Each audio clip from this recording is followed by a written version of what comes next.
আমরা ইনকিলাব মঞ্চের পক্ষ থেকে সারা দেশে ঈদের মিছিলের একটি বিপ্লব করে ফেলেছিলাম। একইভাবে আজকের যেই পয়লা বৈশাখ, আজকের যেই বর্ষবরণ, আপনি খেয়াল করলে দেখবেন সরকার অথবা কোনো বিদেশি শক্তির আরোপিত কোনো চর্চা এখানে ছিল না।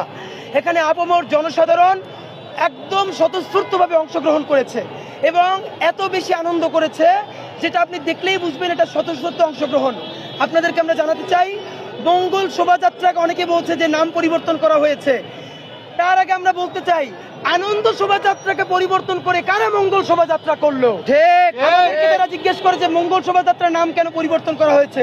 তাদের কাছে আমরা জানতে চাই, মঙ্গল শোভাযাত্রার নাম কার নাম পরিবর্তন করে আনা হয়েছিল?